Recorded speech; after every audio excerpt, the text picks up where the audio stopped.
आ चुके थे। प्राय प्राय अपना चैप्टर खत्म हो चुका है।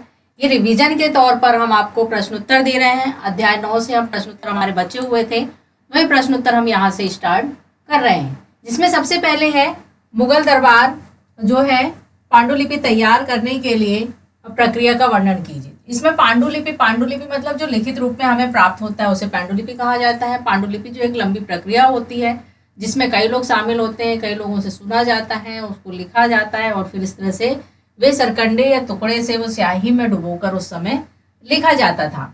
अर्थात ये जो समय था उस समय हाथ से लिखने की जो कला थी अत्यंत महत्वपूर्ण मानी जाती थी। उस समय जो कई बार आप लोगों ने देखा होगा कि पुरानी फिल्में या फिर पुराने नाटक जो आप देखते होंगे तो उसमें एक दबाज हुआ करता था और उसमें वो सरकंडे डुबाकर लिखते थे। तो इस तरह से पांडुलिपियां तैयार की जाती थी और उसमें पांडुलिपियां जो बहुमूल्य वस्तु या भौतिक संपदा सौंदर्य के रूप में भी देखा जाता था, क्योंकि उसको कितने अच्छे तरीके से उसको हम प्रस्तुत कर सकते हैं।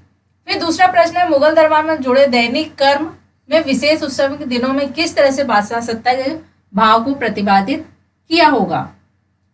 तो दरबार में किसी भी हैसियत से इस बात से निर्धारित होती है कि शासक में कितने पास या दूर बैठा है। किसी भी दरबारी को शासक द्वारा दिया गया स्थान बादशाह की नज़र उसकी महत्ता का प्रतीक होता था। आप लोग देखते होंगे या सुनते भी होंगे कि जो दरबार में जो सदस्य होते थे, मंत्री होते थे, सेनापति होते थे, ये सारे लोगों की एक बैठने की एक स्थान निश्चित हुआ करती थी, जिसमें दरबारी समाज में सामाजिक नियंत्रण, व्यवहार, दरबार मान, संबोधन, शिष्टाचार, बोलने की ये सारे नियम जो थे वह निर्धारित किए गए थे। उसी तरह से शासक को किए गए जो अभिवादन के तरीके जो होते थे वह भी पद के अनुसार होते थे, उनकी हैसियत के अनुसार होता था कि उनको किस तरह से अभिवादन करना है, झुककर करना है, ज़्यादा झुककर करना है। तो इस तरह से उनकी हैसियत भी जानी जाती थी।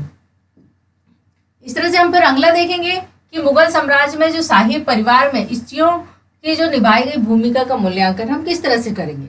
तो मुगल शाही परिवार में बादशाह की जो पत्नियां होती थी, उपपत्नियां होती थी, नजदीकी एवं रिश्तेदार होते थे, जिसमें माता, सौतेली, उपमाताएं, बहन, पुत्री, बहू, चाची, मौसी, बच्चे आदि हुआ करते थे, जिसमें परिचारिकाएं तथा गुलाम भी हुआ करते थे। इस तरह से बादशाह जो है पत्नियां होती थी, कई पत्नियां होती थी। इस तरह से जैसे शाहजहां के जो है पुत्रियों में जहां आरा और रोमन आरा को ऊंचे शाही मनसबदारों की समान वार्षिक आय भी होती थी। इस तरह से हम देखेंगे कि जो संसाधन के नियंत्रण है मुगल दरबार में जो परिवार हैं, स्त्रियों की जो इमारतें बागी उसमें उनको विशेष अधिकार दिया गया था। फिर मुगल कंधार पर अधिकार कर लिया था। इस तरह से कंधार पुनः ईरान के अधिकार हो गया था और उसके बाद बार बार प्रयास करने पर भी कंधार मुगल साम्राज्य का अंग नहीं बन पाया था। फिर देखेंगे मुगल प्रांतीय प्रशासन के मुख्य अभिलक्षणों की चर्चा कीजिए, मतलब कौन कौन से लक्षण थे जिसके कारण की मुगल साम्राज्य जो था वह विस्तृत रूप में उसकी व्यवस्था हुई।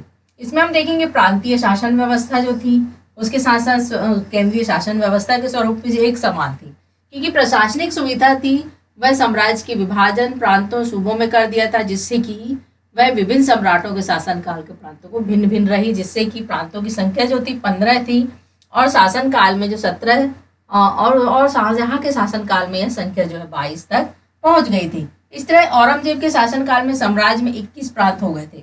इस तरह से मुगल साम्राज्य का विस्तार जो है दिन ब दिन क्या हो रहा था, बढ़ता चला जा रहा था। अब यहाँ पर देखिए प्रांतीय शासन के प्रमुख अभिलक्षण इस प्रकार थे, जैसे सूबेदार जो होते थे प्रांत का सर्वोच्च अधिकारी होता था। दीवान का जो वित्तीय अधिकारी होता था।